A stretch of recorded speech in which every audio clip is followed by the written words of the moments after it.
نحمده ونصلي على رسوله الكريم اما بعد فاعوذ بالله من الشیطان الرجیم بسم اللہ الرحمن الرحیم وَإِذْ قُلْنَا لِلْمَلَائِكَةِ اسْجُدُوا لِآدَمَ فَسَجَدُوا إِلَّا إِبْلِيسَ أَبَى وَاسْتَكْبَرَ وَكَانَ مِنَ الْكَافِرِينَ۔ اور جب ہم نے فرشتوں سے کہا کہ آدم علیہ السلام کو سجدہ کرو تو ابلیس کے سوا سب نے سجدہ کیا، اس نے انکار کیا اور تکبر کیا، اور وہ تھا ہی کافروں میں۔ محترم ناظرین، میں نے آپ کے سامنے سورہ البقرہ کی آیت نمبر 34 تلاوت کی ہے، اور جس کا اردو با محاورہ ترجمہ بھی میں نے آپ کے سامنے گوش گزار کیا ہے۔ اس آیت کریمہ میں اللہ رب العزت حضرت آدم علیہ السلام پر اپنے احسانات بتا رہے ہیں۔ حضرت آدم علیہ السلام کی اس بہت بڑی بزرگی کا ذکر کر کے اللہ تعالیٰ نے انسانوں پر اپنا بہت بڑا احسان فرمایا ہے اور خبر دی۔ اللہ تعالیٰ نے فرشتوں کو حکم دیا کہ وہ آدم علیہ السلام کو سجدہ کرے۔ تو عزیز ناظرین، میری بہنوں اور میرے بھائیوں، ابلیس کے سوا جو فرشتوں کی جماعت تھی سب نے سجدہ کیا۔ ابلیس کو فرشتوں کے ایک قبیلے میں شامل کیا گیا، اسے نوازا گیا، اعزازاً فرشتوں کی جماعت میں اسے شامل کیا گیا تھا۔ ابلیس جنہیں جن کہتے ہیں، جو آگ کے شعلوں سے پیدا ہوئے تھے، اس کا نام حارث تھا اور یہ جنت کا خازن تھا۔ اس قبیلے کے سوا اور فرشتے سب کے سب نوری تھے جن کو سجدے کے لیے کہا گیا تھا۔ قرآن نے بھی ان جنوں کی پیدائش کا ذکر کیا ہے، من مارج من نار، آگ کے شعلے کی جو تیزی سے بلند ہوتے ہیں اسے مارج کہتے ہیں۔ آگ کا شعلہ جو تیزی سے شعلہ زن ہو، بلند ہو، اسے مارج کہتے ہیں۔ تو جس سے جن پیدا کیے گئے تھے اور انسان مٹی سے پیدا کیا گیا۔ تفسیر ابن کثیر میں لکھا ہے کہ زمین میں پہلے جن بستے تھے، انہوں نے فساد اور خون ریزی شروع کی، تو اللہ تعالیٰ نے ابلیس کو فرشتوں کا لشکر دے کر بھیجا کہ انہی کو ابلیس نے لڑ بھڑ کر مارتے اور قتل کرتے ہوئے نے سمندر کے جزیروں اور پہاڑوں کے دامنوں میں پہنچا دیا تھا۔ ابلیس کے دل میں یہ تکبر پیدا ہوا، بلکہ سما گیا کہ میں نے وہ کام کیا جو کسی اور سے نہ ہو سکا۔ چونکہ دل کی اس بدی اور اس پوشیدہ خودی کا علم صرف اللہ تعالیٰ ہی کو تھا، جب پروردگار نے فرمایا کہ زمین میں ہی میں ہی خلیفہ پیدا کرنا چاہتا ہوں، تو ان فرشتوں نے عرض کیا کہ اے اللہ، ایسوں کو کیوں پیدا کرنا چاہتا ہے جو اگلی قوم کی طرح، یعنی جنوں والی قوم کی طرح فساد اور خون ریزی کریں گے؟ تو انہیں اللہ تعالیٰ نے جواب دیا، میں وہ جانتا ہوں جو تم نہیں جانتے۔ یعنی ابلیس کے دل میں جو کبر و غرور تھا وہ اللہ تعالیٰ کی ذات کو معلوم تھا، اور اللہ نے فرمایا تمہیں خبر نہیں ہے جو میں جانتا ہوں۔ پھر آدم علیہ السلام کی مٹی اٹھائی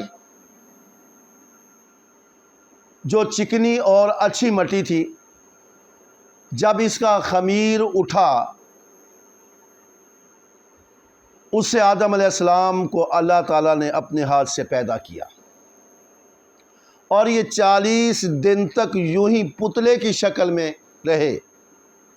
ابلیس آتا جاتا تھا اور اس پتلے پر لات مار کر دیکھتا تھا تو وہ بجتی ہوئی مٹی تھی، اس میں بجنے کی آواز آتی تھی جیسے کوئی کھوکھلی چیز ہو۔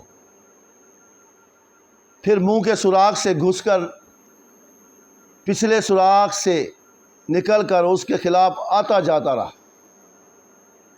اور کہتا رہا کہ در حقیقت یہ کوئی چیز نہیں ہے، اور دل میں یہ کہتا رہا کہ اگر میں اس پر مسلط کیا گیا تو اسے برباد کر کے چھوڑوں گا، اور اسے مجھ پر مسلط کیا گیا تو میں ہرگز تسلیم نہیں کروں گا۔ محترم ناظرین، جب اللہ تعالیٰ نے ان میں روح پھونکی اور وہ سر کے نیچے کی طرف چلتی ہوئی آئی روح، تو جہاں جہاں تک یہ پہنچتی گئی خون گوشت بنتا گیا۔ جب ناف تک روح پہنچی تو اپنے جسم کو دیکھ کر آدم علیہ السلام خوش ہوئے، اور آدم علیہ السلام نے فوراً اٹھنا چاہا، لیکن نیچے کے دھڑ میں ابھی تک روح نہیں پہنچی تھی، اس لیے اٹھ نہ سکے۔ اسی جلدی کا بیان اس آیت میں ہے، جس کا ترجمہ میں آپ کے سامنے رکھتا ہوں، یعنی انسان بے صبرہ اور جلد باز ہے، خوشی میں بھی اور غمی میں بھی۔ جب روح جسم میں پہنچی اور چھینک آئی تو آدم علیہ السلام نے کہا الحمدللہ رب العالمین۔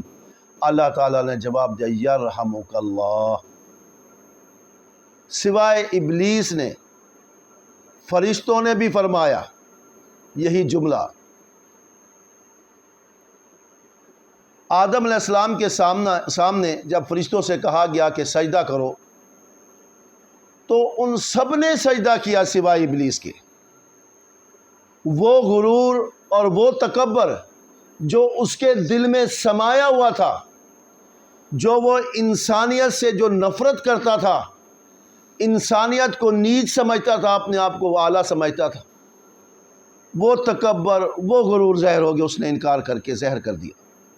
اس نے نہ مانا اور سجدے سے انکار کر دیا، اور کہنے لگا میں اس سے بہتر ہوں، میں آدم سے بہتر ہوں، اس سے بڑی عمر والا ہوں، اس سے قوی اور مضبوط ہوں، یہ مٹی سے پیدا کیا گیا اور میں آگ کے شعلوں سے بنا ہوں، آگ مٹی سے قوی ہے۔ اس کے انکار پر اللہ تعالیٰ نے اسے اپنی رحمت سے نا امید کر دیا، اس لیے اسے ابلیس کہا جاتا ہے۔ اس کی نافرمانی کی سزا میں اسے راندہ درگاہ شیطان بنا دیا۔ محترم ناظرین، یہ سجدہ سلام اور عزت و اکرام کا تھا، یہ عبادت کے لیے سجدہ نہیں تھا، جیسا کہ حضرت یوسف علیہ السلام کے بارے میں فرمان ہے کہ انہوں نے اپنے ماں باپ کو تخت پر بٹھا لیا اور سب کے سب بھائیوں نے سجدہ ریز ہوئے، ان کے سامنے سجدے میں گر پڑے۔ حضرت یوسف علیہ السلام نے اپنے بابا سے کہا ابا جان، یہی میرے خواب کی تعبیر ہے جو میں نے خواب دیکھا تھا، جسے میرے رب نے سچا کر دکھایا ہے۔ محترم ناظرین، اگلی امتوں میں سجدہ تعظیم جائز تھا، لیکن ہمارے دین میں یہ منسوخ ہو گیا ہے۔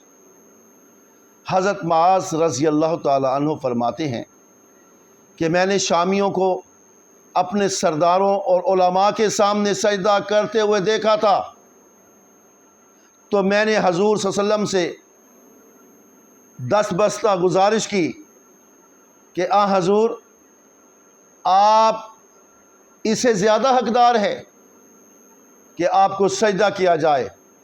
تو آپ نے فرمایا اے معاذ، اگر میں کسی انسان کے سامنے سجدہ کرنے کی اجازت دینے والا ہوتا تو عورتوں کو حکم دیتا کہ وہ اپنے خامدوں کو سجدہ کریں۔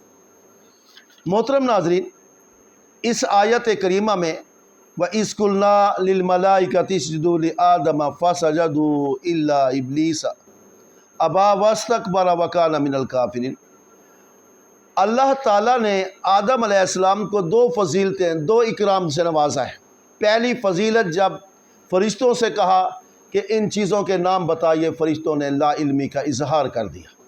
اس پر جب آدم علیہ السلام نے تمام چیزوں کے صحیح ٹھیک ٹھاک نام بتا دیے، برمحل ٹھیک ٹھیک نام بتا دیے، تو اللہ تعالیٰ نے فرشتوں کے سامنے آدم علیہ السلام کی علمی فضیلت کا اظہار کر دیا۔ اور اس کے بعد جب اللہ تعالیٰ نے آدم علیہ السلام کو فرشتوں سے سجدہ کرایا تو اللہ تعالیٰ نے تعظیماً اللہ نے ایک اکرام بخشا آدم علیہ السلام کو فرشتوں پر۔ اللہ تعالیٰ نے آدم علیہ السلام کو علمی فضیلت دے کر اور تعظیمی فضیلت دے کر فرشتوں پر برتری دی۔ آخر دعوانا ان الحمدللہ رب العالمین۔